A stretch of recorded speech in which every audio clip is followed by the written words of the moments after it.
शांति। Good morning.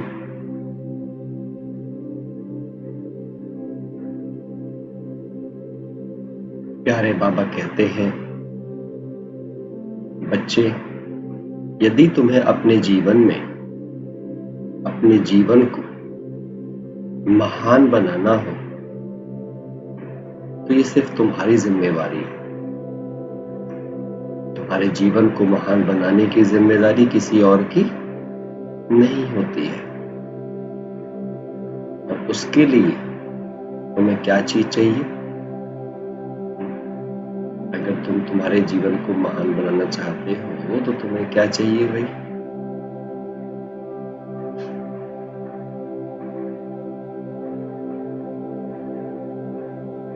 बाबा हमेशा कहते कि जो बच्चे महान बनाना चाहते हैं स्वयं के जीवन को, वे अपने हर कर्म पर ध्यान देते हैं। किस पर ध्यान देते हैं? हर कर्म पर। क्योंकि किसी का भी जीवन महान बनता है किन कारणों से? उनके कर्मों के कारणों से। और खासकर वो कर्म जो सभी को दिखाई देते हैं। आज हम थोड़ा सा इस चीज से चलेंगे कि आपकी महानता का सर्टिफिकेट पहले कहां से मिलेगा? बाहर से मिलेगा। भले ही शुरुआत उसकी इंटरनल से होती है, लेकिन सर्टिफिकेट बाहर से आएगा।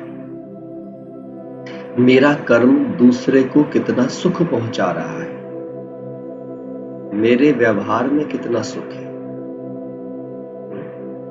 वही मेरे भगवान की शिक्षा को प्रमाणित भी करेगा। इसलिए आपने सुना भी होगा, बाबा हमेशा क्या कहते हैं कि मैं कितना लोक पसंद हूं, मैं कितना प्रभु पसंद हूं, और फिर आते हैं मैं कितना स्वयं पसंद हूं। ये सोचने की बात है। यदि कोई स्वयं पसंदी को ज्यादा ऊपर रखेगा तो वो कभी लोक पसंद नहीं बनेगा। इसको थोड़ा सा ध्यान देना और गहराई से सोचना। आज इस पे काम करें। कहने का अर्थ ये हुआ, जब हम लोक पसंदी को और प्रभु पसंदी को फर्स्ट पे रखेंगे, सबसे पहले नंबर पे प्रभु पसंद, दूसरे नंबर पर लोक पसंद, फिर हम देखें कि हम स्वयं की पसंदी, इससे मैं किस रूप में बात कर रहा हूं वो समझना है आप। उसमें ये बात है कि आपको पहले भगवान क्या चाहता है ये ध्यान रखना है, ठीक है? फिर संसार की आत्माओं के लिए, उनके परिवर्तन के लिए मुझ आत्मा के कौन से कर्तव्य जरूरी हैं ये ध्यान रखना है। वो मुझे लोक पसंद बनाएगा जब मैं दूसरों को मर्यादित सुख देने के लिए तैयार रहूंगी, अर्थात मैं त्याग के लिए तैयार रहूंगी। जिस आत्मा में त्याग होगा, दो चीजें ध्यान रखिएगा, त्याग और सेवा, ये आपको लोक पसंद बनाते हैं। ये दो सबसे महान गुण हैं आपको लोक पसंदी दिलाने। जिस आत्मा में त्याग होता है और जिस आत्मा में सेवा का भाव होता है, सच्ची सेवा, आत्मिक सेवा, ध्यान समझिएगा, सेवा सुविधाओं की नहीं, लिख लो इसको बड़ा बड़ा, सेवा सुविधाओं की इंपॉर्टेंट नहीं है, सेवा साधना की इंपॉर्टेंट है, सेवा चरित्र की इंपॉर्टेंट है, सेवा गुणों की इंपॉर्टेंट है, सेवा शक्तियों की इंपॉर्टेंट है।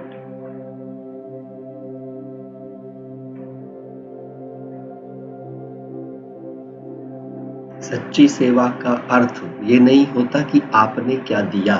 बाबा हमेशा कहते इस बात में, बाबा कहते सच्ची सेवा का अर्थ है आपने कितनों को देने के योग्य बनाया।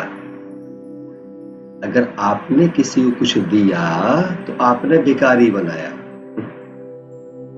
और आपने उसको देने के योग्य बनाया तो आपने अधिकारी बनाया। तो प्यारे बाबा कहते, बच्चे, जैसे भगवान तुम्हें अधिकारी बनाने आता, वैसे तुम मास्टर भगवान बच्चों को, सर्व आत्माओं को अधिकारी अर्थात वारिस बनाना। ये सच्ची सेवा है, ये सच्ची ईश्वरीय सेवा है। ठीक है? एक है कि हम किसी को वाइब्रेशन दे रहे हैं हील करने के लिए, एक है कि हम उसको सिखा रहे हैं कि वो कैसे स्वयं का स्वयं हीलर बन जाए। तो ये ज्यादा महत्वपूर्ण। आप समझ रहे हो ना मेरी बात? ये हमसे ध्यान रखना है। किसी को रोटी देने से ज्यादा बेहतर है उसे रोटी कमाना सिखा देना। ये है सच्ची सेवा। हमारी सेवा क्या है? स्वयं इंडिपेंडेंट बनकर, इंडिपेंडेंट अर्थात स्वयं पर, आत्मिक स्थिति पर डिपेंडेंट बनकर दूसरी आत्माओं को भी सर्व आकर्षणों से मुक्त अर्थात अंदर रहने वाली आत्मा पर डिपेंडेंट बनाकर केवल एक बाबा का आधार लेना सिखाना, यही हमारी सेवा है, सच्ची सेवा है। और इसी सेवा में मल्टीपल रिजल्ट मिलेगा आपको। क्यों मिलेगा मल्टीपल रिजल्ट? बाबा हमेशा कहते, बड़ी प्यारी बात मुझे बाबा की लगती, बच्चे अगर हद वालों के साथ रिश्ता जोड़ोगे या जुड़वाओगे तो हद का वर्षा मिलेगा। बेहद के बाप के साथ रिश्ता जोड़ोगे और जुड़वाओगे तो बेहद का वर्षा मिलेगा। अब तुम्हारी चॉइस है, तुम हद का वर्षा चाहते हो या बेहद का। अब उसमें दो बात बहुत गहरी समझना आप। पहली बात, आपने रिश्ता जुड़वाया किसी भी आत्मा का बेहद के बाप से, ठीक, उसे तरीका सिखा दिया। तो अब जब उस आत्मा को अनलिमिटेड मिलेगा तो क्या वो आत्मा अनलिमिटेड दुआएं देगी या नहीं देगी? आपको कंटिन्यूस देगी या नहीं देगी? अब सोचो आप। और अगर आपने उसका नाता किसी आत्मा से जुड़वाया होता, किसी भाई से, किसी बहन से, किसी चीज जुड़वाया था, उसका नुकसान क्या होता? शायद वो भाई बहन कहीं इधर उधर हो जाता या उस भाई बहन के चरित्र में कोई कमी आ जाती तो उस आत्मा पे ही फर्क पड़ता। तो जब तक वो अच्छा करता कोई भाई बहन तो वो आपको दुआएं देता, और जब वो खराब करता तो फिर बद दुआएं भी देता। कहां जुड़वा दिया, इससे कहां पहुंचा दिया मेरे को। लेकिन बाबा के पास कभी ऐसा हो सकता है कि वो कभी बाबा गिर जाए? इसलिए बाबा कहते, बच्चे एक बाप से रिश्ता जोड़ो और एक बाप से ही रिश्ता जुड़वाओ। समझ आई बात है क्यों बाबा कहता है मुझसे रिश्ता जुड़वाओ? क्योंकि वो जानता है मनुष्य आत्माएं ऊंचा भी उठेंगी तो नीचे भी गिरेंगी, है ना? लेकिन केवल परमात्मा है जो सदा पावन है। मनुष्य आत्माएं तो संपूर्ण पावन तो बन सकती हैं लेकिन सदा पावन नहीं बन सकती, क्योंकि उनको जन्म मरण के चक्र में आना है। ये समझना आप सारे भाई बहन। जिस दिन आप में समझ आ गया तो ये रिश्ता पक्का हो जाएगा। मेरा तो एक शिव बाबा, दूसरा न कोई। और यही अवस्था होगी संपूर्ण पवित्र अवस्था। संपूर्ण जो आत्मा खुद ऐसा रिश्ता जोड़ती है और दूसरी आत्माओं को भी केवल यही प्रेरणा देती है, संबंध सबसे रखो, निभाओ, लेकिन रखो एक बाप से, बाकी सबसे निभाओ, लेकिन रखो किसके साथ? एक बाबा के साथ। दिल में कौन हो? एक बाबा। मन में कौन हो? एक बाबा। बुद्धि में कौन हो? एक बाबा। जब बाबा बुद्धि में होगा, मन बाबा में होगा, तो बाबा के गुण और शक्तियां मेरा संस्कार बन जाएंगे। और जब बाबा के गुण शक्तियां मेरे संस्कार बन जाएंगे तो मैं संसार की आत्माओं के बीच में एक महान आत्मा के रूप में होंगी। और सब आत्माएं मेरे कर्मों को देखकर, मेरे संस्कारों को देखकर शुद्ध, शीतल, शक्तिशाली बनने के पथ पर अग्रसर हो जाएंगी। आप सब जानते हो दुनिया क्या ढूंढ रही है? क्या ढूंढ रही है दुनिया भाई? शांति, सुख ढूंढ रही है ना? सारी दुनिया ढूंढ रही है। और सोचो, जब आप उसके प्रमोटर बन जाओगे, आप उसके सेल्समैन बन जाओगे शांति और सुख के, तो आपका बिजनेस तेज चलेगा नहीं चलेगा? क्योंकि डिमांड बहुत है। नहीं? अच्छा, अब शांति और सुख का प्रमोटर कब बनोगे? जब आपके पास स्टॉक होएगा। तो आप अपना चेक करो कितना स्टॉक है। अपने आप को हमें चेक करना है। तो आज महान बनने की जो हमारी जिम्मेदारी है, उसमें दो चीजों का प्रयोग बहुत करना पड़ेगा आपको। एक चीज होगा गुण त्याग और दूसरा गुण होगा सेवा। तो आज हम इन दो गुणों को लेकर योग करेंगे कि मैं आत्मा क्या क्या त्याग करने को तैयार हूं, क्या क्या त्याग मुझे करना है और क्या क्या सेवा मुझे करनी है। ठीक है? और त्याग और सेवा के लिए मुझे किन किन गुणों की आवश्यकता पड़ेगी, क्योंकि ये दो गुण और गुण चाहेंगे आपसे। जैसे त्याग और सेवा के लिए आप में सहनशीलता की शक्ति चाहिए। वो गुण आप में पूरी तरह भरा हुआ होना चाहिए, वरना ना आप त्याग कर पाएंगे और ना आप सेवा कर पाएंगे। त्याग और सेवा करने के लिए आप में समाने की शक्ति चाहिए, एक्सेप्ट करने की शक्ति। लिख लीजिए सारे चीजें, ये सारे आपको योग में यूज करने हैं। आपको अपनी कमेंट्री बनानी है, फिर आप सोचोगे ये कहाँ से करेंगे। आप एक सही कमेंट्री का निर्माण आप तब कर पाएंगे कि कहाँ से कैसे चलना है।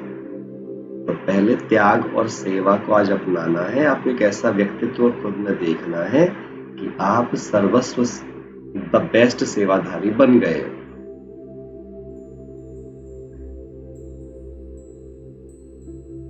तो सहनशीलता की शक्ति चाहिए, समाने की शक्ति चाहिए, सामना करने की शक्ति चाहिए।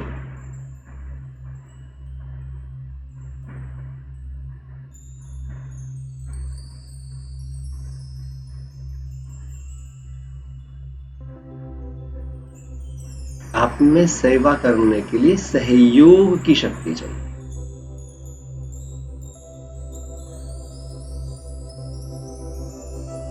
और याद रखना, सहयोग लेना नहीं, पहले सहयोग देना आना चाहिए। आपको दाता बनना है। अगर आप सहयोग देना सीख गए तो मिल तो ऑटोमेटिक जाएगा, बिल्कुल उस सिद्धांत से कि बीज अगर सही से बोया गया तो फसल तो आएगी ही आएगी। हम क्या करते हैं, हम पहले सहयोग चाहते हैं। हमारी गलती ये है, हम पहले फल चाहते हैं और फिर कर्म करना चाहते हैं, और इसी कारण से जीवन अधूरा ही रहता है। हम भिखारी ही बने रह जाते हैं, महान नहीं बन सकते।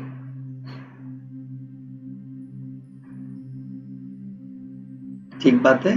सबको समझ आ रही है?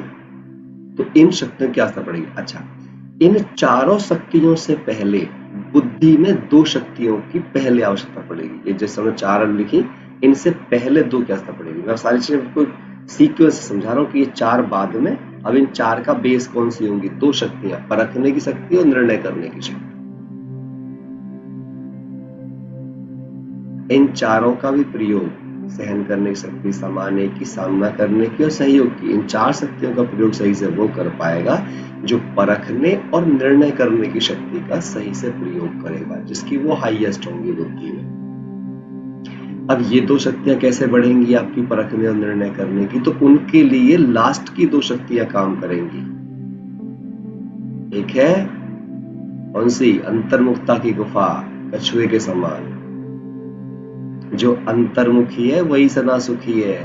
तो पहले अंतर्मुखी जाना पड़ेगा अपने माइंड को शार्प करने के लिए, इंटरलाइज करना पड़ेगा, और एक सब कुछ समेटना पड़ेगा जिसका सब कुछ फैला हुआ होता है। ये चाहिए वो चाहिए, है ना? समेटने शक्ति का अर्थ ही होता है इच्छा मात्र अविद्या की स्थिति। ये उन दो शक्तियों का बैलेंस है। तो आज आपको समझ आया सीक्वेंस शक्तियों का? सभी को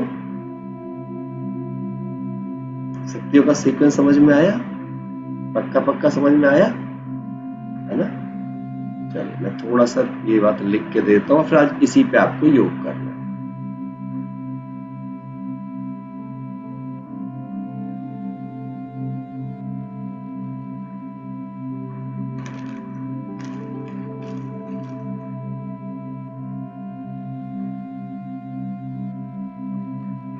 ये देखिए आप, हमने कैसे आपको बताया है, मैं बेस टू बेस लेके चल रहा हूं। यहाँ पे हमने सबसे जो नीचे हम लेके चले, ये सबसे फाउंडेशन है, अंतर्मुखता अर्थात विस्तार को संकीर्ण करने की शक्ति। मैं इसको अंतर्मुखता की शक्ति बोलता हूं। अंतर्मुखता प्लस समेटने की शक्ति। जिसने सब कुछ समेटा होता है, समेटने की शक्ति को मैं हमेशा लेके चलता हूं इच्छा मात्रम अविद्या स्थिति। सब समेट लिया, अब कुछ नहीं चाहिए, जो है समेट लिया। ठीक है, ये दोनों आपकी फाउंडेशन होती हैं किस चीज का, ये दोनों की आवश्यकता हमको पड़ेगी। ये दोनों चीज मिलके हमें क्या देंगी, अगर ये दो शक्तियां हैं हम में, तो ये हमें देंगी कौन कौन सी दो शक्तियां, परखने की शक्ति,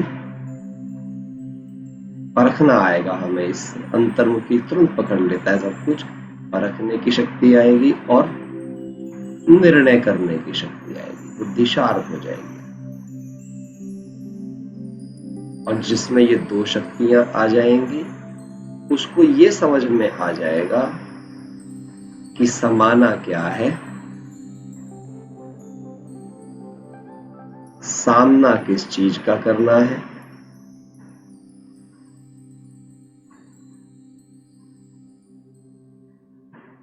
सहन क्या करना है, और सहयोग क्या लेना है और क्या देना है। तो ये ट्री जो है बेसिकली शक्तियों का, ये ट्री है आपका शक्तियों का। और आपको इस पूरे ट्री के हिसाब से, एक तरीके से यानी कि फ्लो चार्ट के हिसाब से आज अपनी कमेंट्री निर्मित करनी है कि मैं आत्मा इन सभी शक्तियों का स्वरूप बनकर क्या कर रही हूं, दो कर्तव्य कर रही हूं, त्याग और सेवा। ये दो मेरे महान कर्तव्य हैं, जिनसे मिलके क्या बनेगा मेरा, इन दोनों से मिलके ही बनेगा मेरा तप।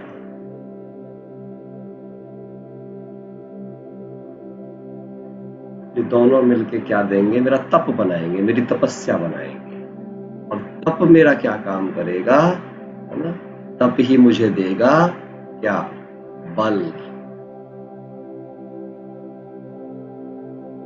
तब से मुझे मिलेगा बल, सच्चा बल मिलेगा, कुछ भी कर गुजरने का बल मिलेगा, इवन देन अपने संस्कारों को परिवर्तन करने का बल मिलेगा, जो आज हम दिन में करने वाले हैं, संस्कार परिवर्तन।